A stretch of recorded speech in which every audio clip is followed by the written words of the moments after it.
Oke, selanjutnya adalah pemeriksaan senyawa metabolit sekunder pada tumbuhan untuk jenis flavonoid ya. Jadi sebelumnya apa sih flavonoid itu? Jadi flavonoid itu adalah senyawa metabolit sekunder yang memiliki struktur inti C6, C3, C6 yakni dua cincin aromatik ya yang dihubungkan dengan tiga atom C, biasanya dengan ikatan atom O ya yang berupa ikatan oksigen heterosiklik. Kemudian senyawa flavonoid itu termasuk ke dalam polifenol karena mengandung dua atau lebih gugus hidroksil yang bersifat agak asam sehingga dapat larut dalam basa. Pada umumnya senyawa flavonoid itu ditemukan berikatan dengan gula membentuk glikosida yang menyebabkan senyawa ini mudah larut dalam pelarut polar ya, seperti metanol, etanol, butanol, dan etil asetat. Dan senyawa ini juga pada tumbuhan itu akan memberikan warna merah, ungu, biru, dan kuning ya. Jadi kalau kalian menemukan jenis-jenis tumbuhan yang memiliki warna-warna tersebut, itu kemungkinan besar itu memiliki kandungan flavonoid ya. Meskipun jenisnya berbeda-beda. Nah, ini saya berikan contoh ya yang merupakan jenis flavonoid yang memiliki efek farmakologi. Misalkan dari golongan flavon ya, contohnya seperti apigenin, luteolin, tangeritin ya, ini sebagai antioksidan. Kemudian golongan flavonol ya, quercetin, mircetin, ini sebagai antioksidan dan anti-aging. Kemudian dari golongan flavonon ya, hispertin sebagai antioksidan dan anti-inflamatori. Ada juga isoflavon dan antosianin, ini juga sebagai antioksidan. Jadi memang lebih saya katakan lebih banyak ya manfaatnya untuk kandungan flavonoid itu sebagai antioksidan ya.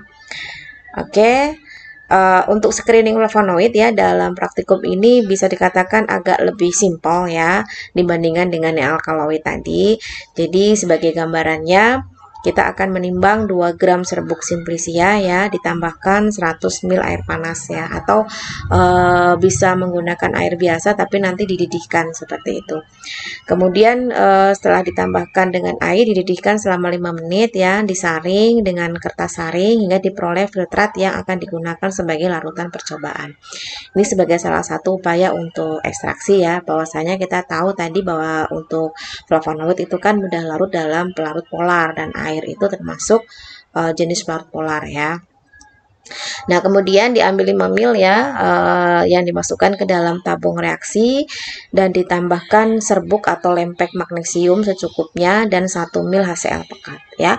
Nanti tujuan apa sih dengan adanya ditambahkan lempeng magnesium dan HCl pekat itu insya Allah nanti di video akan diberikan penjelasan. Kemudian setelah itu ditambahkan 5 ml amil alkohol, kemudian dikocok kuat ya dan biarkan hingga memisah. Lalu akan terbentuk lapisan atas dan itu adalah amil alkohol ya.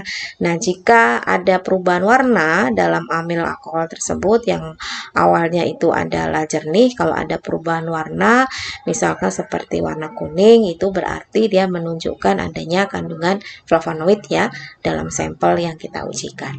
Oke, jadi itu sebagai tahapan untuk screening flavonoid. Lebih lanjutnya dapat kalian lihat pada video. Dalam praktikum ini, senyawa pertama yang akan kita analisis adalah senyawa flavonoid. Tahap pertama adalah kita memasukkan sampel ke dalam tabung reaksi. Selanjutnya, sampel yang telah kita masukkan ke dalam tabung reaksi akan kita tambahkan dengan serbo Mg dan HCl pekat. Penambahan serbo Mg dan HCl pekat ini berfungsi untuk memecah ikatan glikosida flavonoid. Seperti yang kita ketahui bahwa flavonoid di alam berada di dalam bentuk glikosida flavonoid, di mana flavonoid berikatan dengan gugus gula sehingga ia memiliki sifat polar. Nah, ketika kita tambahkan serbo Mg dan HCl pekat, maka ikatan tersebut akan lepas sehingga flavonoid akan berubah menjadi bentuk aglikonnya atau bentuk yang tidak berikatan dengan gugus gula. Hal ini akan menyebabkan flavonoid menjadi lebih nonpolar sehingga ketika kita tambahkan dengan pelarut nonpolar maka flavonoid akan berpindah dari pelarut polar ke pelarut nonpolar.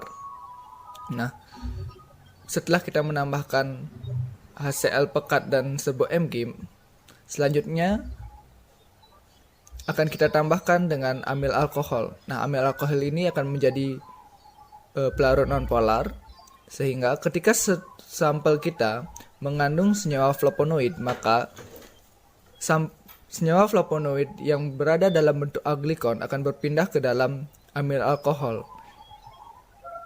Nah,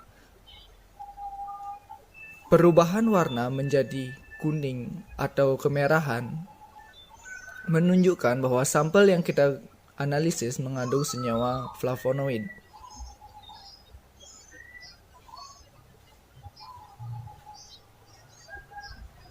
Dapat kita lihat bahwa sampel yang kita analisis menunjukkan perubahan warna kuning atau kemerahan pada lapisan atasnya. Lapisan atas tersebut adalah lapisan amil alkohol karena amil alkohol memiliki bobot jenis yang lebih rendah dari air, maka dia akan berada di lapisan atas. Oke.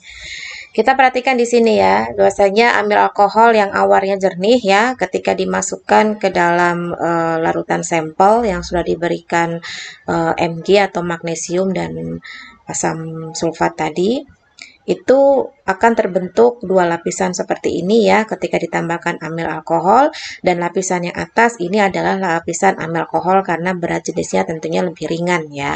Dan kita bandingkan ada perbedaan ya ketika amil alkohol yang belum dicampurkan dengan yang sudah. Itu kalau yang sudah itu akan berwarna kekuningan. Ini menunjukkan bahwasanya sampel yang diujikan itu mengandung flavonoid ya.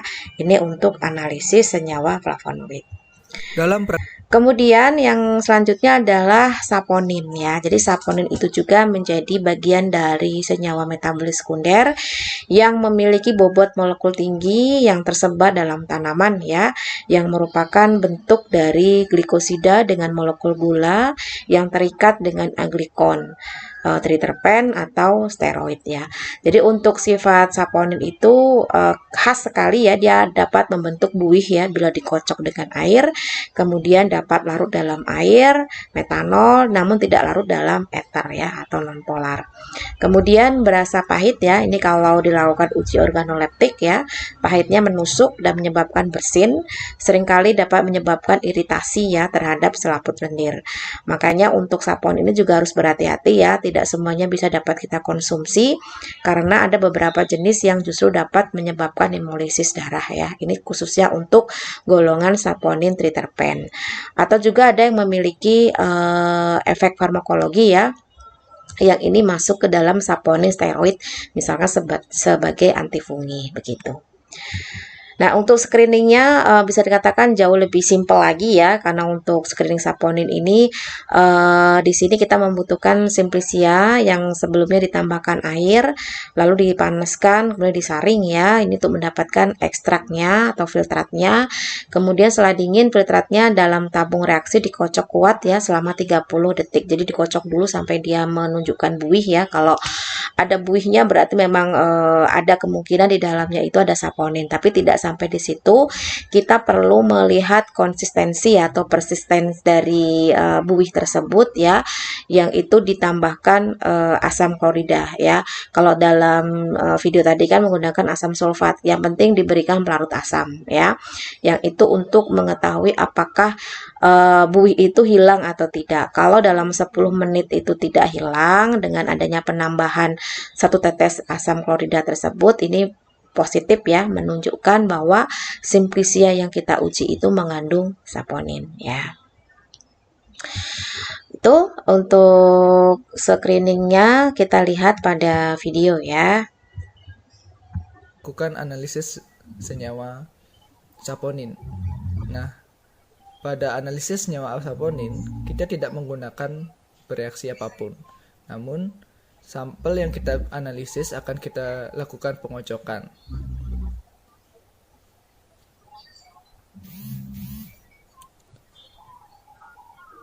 Sampel yang terbukti memiliki kandungan senyawa saponin akan mengalami atau membentuk busa yang stabil pada sampel yang telah dikocok.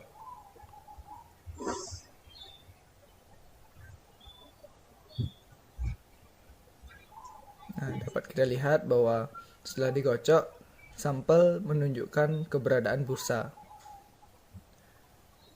Kemudian kita diamkan beberapa menit. Jika busa tersebut masih berada di dalam sampel, maka dapat kita pastikan bahwa sampel kita mengandung senyawa saponin. Nah, untuk menegaskan kembali apakah busa itu stabil, maka dapat kita tambahkan dengan HCl pekat atau HCl2N juga boleh. Nah, ketika setelah penambahan HCl pekat atau HCl2N,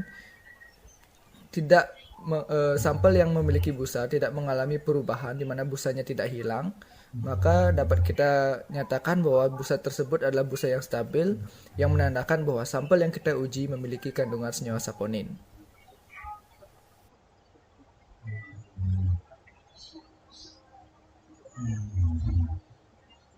Oke, itu ya untuk analisis screening dari saponin ya pada sampel kita. Selanjutnya adalah tanin ya. Jadi tanin itu juga menjadi bagian dalam metabolit sekunder pada tumbuhan ya. Jadi tanin ini adalah suatu senyawa polifenol yang tersebar luas dalam tumbuhan, terutama dalam jaringan kayu ya, seperti kulit batang atau ada juga di jaringan lain seperti daun atau buah ya. Nah, tanin ini berbentuk amorf ya, yang mengakibatkan terjadinya koloid dalam air, kemudian memiliki rasa sepat, dan tanin ini dapat bereaksi dengan protein yang membentuk endapan yang menghambat kerja enzim proteolitik ya. Yang ini paling banyak atau paling sering digunakan dalam industri sebagai penyamak kulit hewan.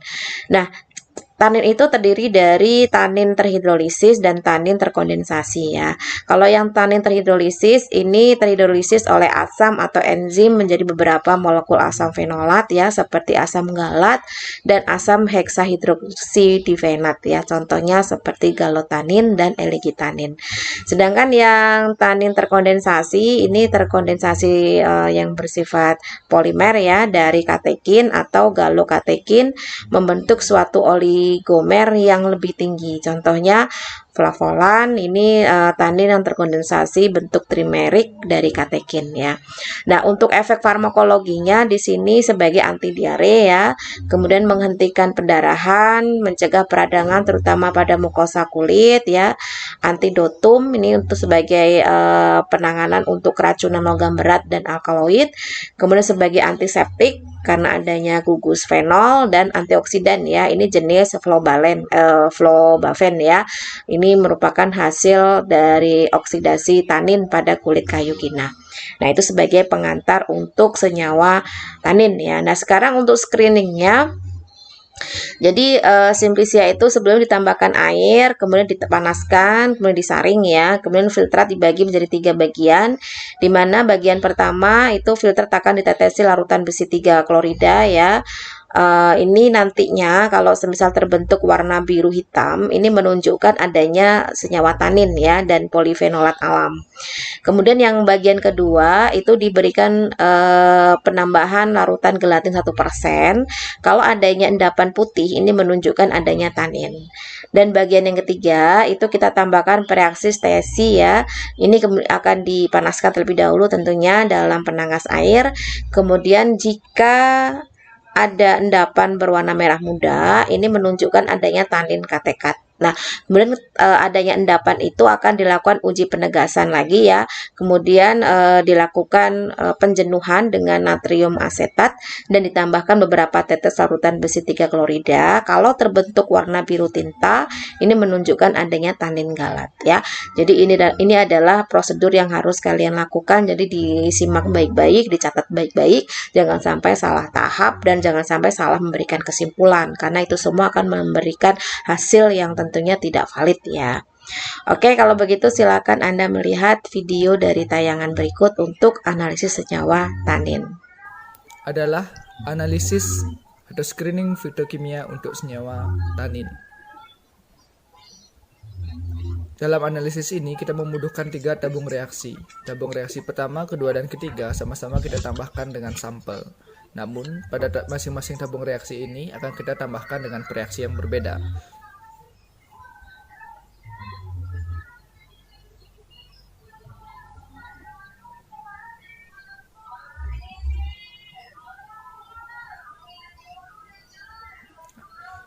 tabung reaksi pertama akan kita tambahkan dengan reaksi FeCl3 5%. Reaksi ini digunakan untuk mengidentifikasi keberadaan senyawa fenol, di mana tanin merupakan salah satu senyawa dari yang memiliki gugus fenol. Nah, perubahan warna menjadi warna hijau kehitaman atau biru kehitaman menunjukkan bahwa sampel yang kita uji mengandung senyawa fenol. Dapat kita lihat bahwa sampel yang kita uji menunjukkan warna hijau kehitaman, berarti dapat kita simpulkan bahwa sampel kita mengandung senyawa fenol. Namun untuk menegaskan kembali apakah sampel kita memiliki senyawa tanin, maka akan kita lanjutkan dengan reaksi berikutnya. Nah, reaksi berikutnya yang kita gunakan adalah larutan gelatin.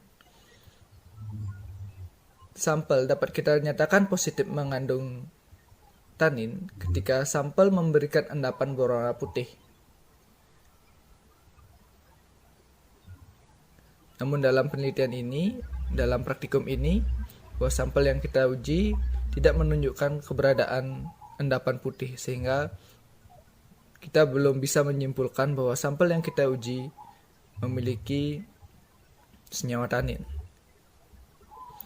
Untuk menegaskan bahwa keberadaan senyawa tanin di dalam sampel kita, maka kita lanjutkan pada reaksi berikutnya. Pada tabung berikutnya, akan kita tambahkan reaksi Sandny, yaitu reaksi yang terbuat dari campuran paraformaldehid atau formalin 30% sebanyak 2 tetes dan HCl pekat sebanyak 1 tetes. Nah, setelah kita menambahkan kedua reaksi ini, sampel yang kita gunakan akan kita panaskan terlebih dahulu. Setelah dipanaskan, selanjutnya akan kita amati apakah terdapat endapan berwarna merah. Hasil positif menunjukkan adanya tanin adalah terbentuknya endapan merah pada sampel.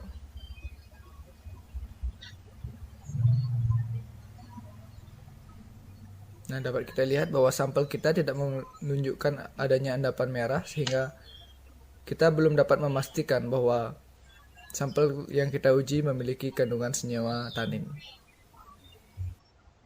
Oke, itu ya. Jadi memang senyawa tanin ini kan paling banyak itu dimiliki oleh jaringan kayu ya. Kalau misalkan itu sampel dari daun atau buah mungkin sangat sedikit atau bentuknya tidak kompleks ya dari tanin ini. Oke, itu untuk screening tanin. Sekarang untuk quinon ya. Jadi senyawa quinon itu adalah segolongan senyawa karbonil ya dengan struktur siklik dan merupakan diketon yang terkonjugasi ya. Jenis-jenis quinon itu ada benzoquinon, ini paling banyak ditemukan pada atau menentukan pigmen pada fungi ya. Kemudian naftoquinon, ini pigmen pada tumbuhan yang memberikan warna merah dan kuning. Ini juga memiliki efek farmakologi sebagai antimikroba, antifungal, antiviral, dan bahkan antiparasitik.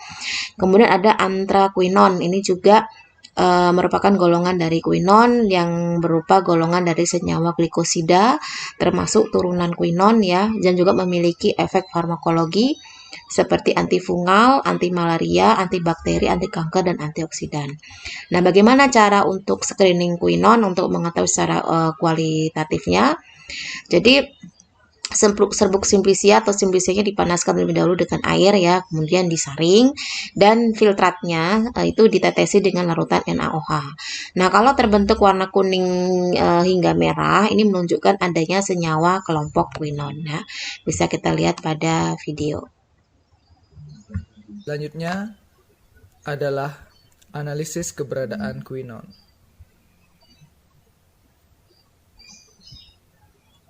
Proses pertama, seperti biasa, adalah kita memasukkan sampel ke dalam tabung reaksi. Kemudian, kita tambahkan reaksi NaOH 1N atau 1 normal.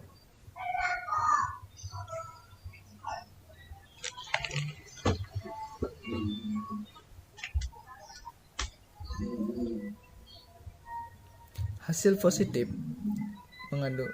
bahwa sampel kita mengandung senyawa quinone adalah ketika sampel yang kita tambahkan dengan NaOH1N memberikan perubahan berwarna merah. Hal ini terjadi karena adanya ikatan Na dengan quinone yang menyebabkan perubahan warna merah.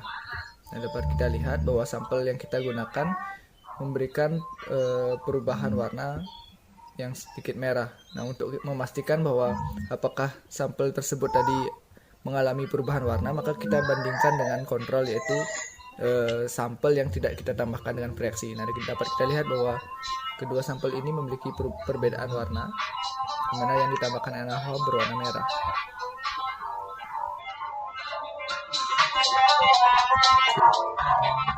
Oke, selanjutnya adalah steroid ya, atau tripenoid. Itu merupakan salah satu senyawa terpenoid ya, karena kalau dilihat dari jenisnya banyak banget. Kalau terpenoid itu ada monoterpen, ada sesquiterpen, diterpen, triterpen, dan tetraterpen. Nah, ini yang untuk praktikum kita itu khusus untuk yang triterpenoid ya. Jadi triterpenoid itu ada senyawa yang kerangka karbonnya berasal dari 6 satuan isopren dan secara biosintesisnya diturunkan dari hidrokarbon C30 asiklik ya. Contohnya seperti squalene.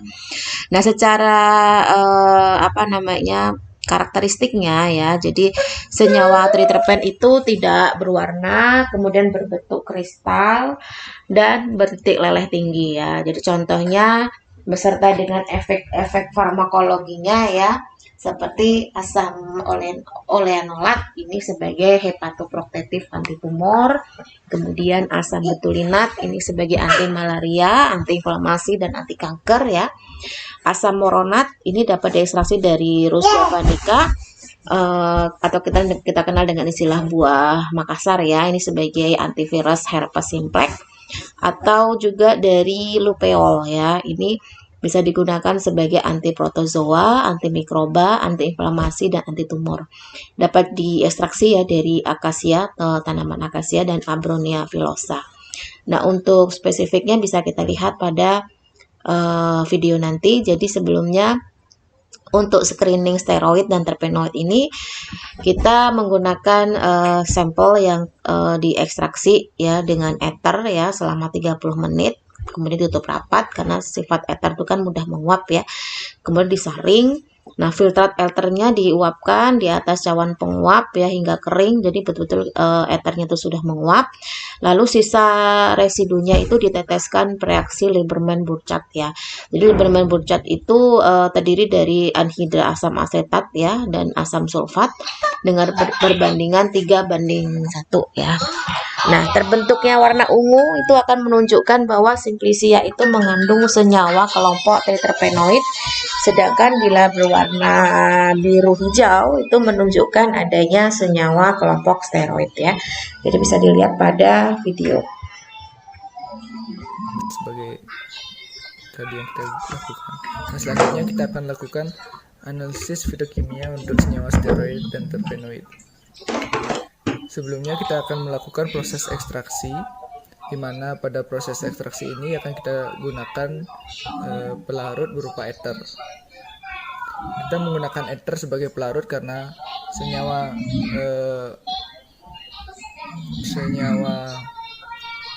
steroid dan terpenoid merupakan senyawa yang bersifat nonpolar, sehingga dia akan mudah terlarut dalam pelarut yang bersifat nonpolar juga, di mana ether adalah golongan senyawa pelarut yang bersifat nonpolar. Selain ether juga kita sebenarnya dapat menggunakan eneksan ataupun kloroform.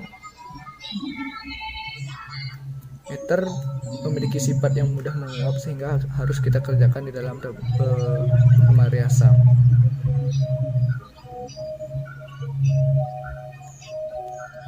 Setelah kita melakukan proses penggerusan ini, selanjutnya akan kita saring untuk memperoleh filtrat dari ekstrak tersebut.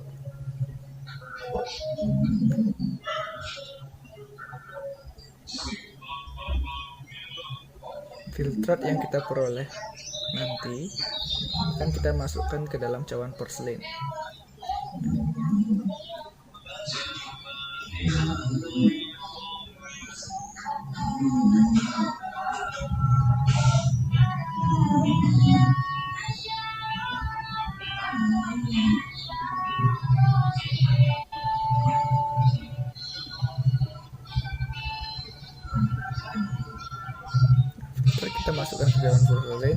kita diamkan beberapa menit hingga semua pelarut ether dapat menguap. Nah, hasilnya sebagai berikut.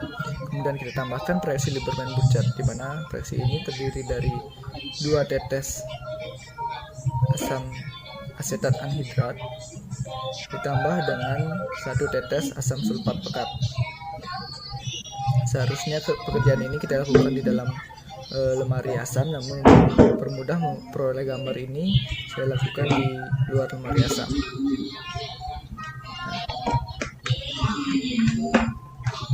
Setelah kita lakukan tetesan ini, jika sampel kita positif mengandung senyawa steroid, maka akan terbentuk perubahan warna hijau. Sedangkan jika kita positif mengandung terpenoid, maka akan terbentuk perubahan berwarna merah. Oke, itu ya untuk prosedur dari steroid dan terpenoid ya dalam sulfisia. Jadi harapannya setelah kalian melihat video ini ada gambaran bagaimana sih prosedur untuk pemeriksaan atau screening fitokimia yang nanti akan kita lakukan dalam praktikum ya. Dan harapannya saya tidak mewajibkan, tetapi nanti akan saya tanya ya. Artinya kalaupun kalian tidak mencatat, tapi kalian harus paham ya. Tapi sih hemat saya kalau kalian mau cepat, catat ya. Jadi silahkan per kelompok itu dibagi saja. Ada berapa orangnya, kemudian masing-masing itu bertanggung jawab untuk membuat skema untuk setiap uji ya. Misalkan uji alkaloid itu skemanya seperti apa, tahapan dari awal sampai akhir, dan bahkan kalau positif itu menunjukkan bagaimana karakternya, atau kalau dilihat dari warnanya warna apa, atau ada endapan atau tidak. Nah itu silakan kalian buat skema di kertas ya, atau di modul juga boleh, itu pakai di bagian belakangnya juga boleh ya. Silahkan dibuat skema di panah-panah seperti itu, simplisia dipanaskan, kemudian disaring atau apa dan seterusnya sesuai dengan uji masing-masing ya. Karena itu sangat membantu sekali nanti kalian waktu praktikum nggak bingung harus apa seperti itu, dan bahkan kalian juga harus mencatat larutan apa sih yang dibutuhkan, jangan sampai keliru ya dari satu uji ke uji yang lain. Baik, itu yang dapat saya sampaikan dan semoga bermanfaat untuk kalian dan membantu kalian nanti, karena nanti ketika praktikum saya tidak akan banyak menjelaskan lagi ya. Saya akan menanyakan kalau kalian bertanya, Bu Abi sih diapain? Nah itu kan pertanyaan yang harus tanyakan kembali karena kalian sudah melihat video ini ya. Oke, itu dari saya. Terima kasih. Selamat belajar dan mempersiapkan untuk praktikum besok, dan semoga sukses. Dan saya akhiri. Assalamualaikum warahmatullahi wabarakatuh.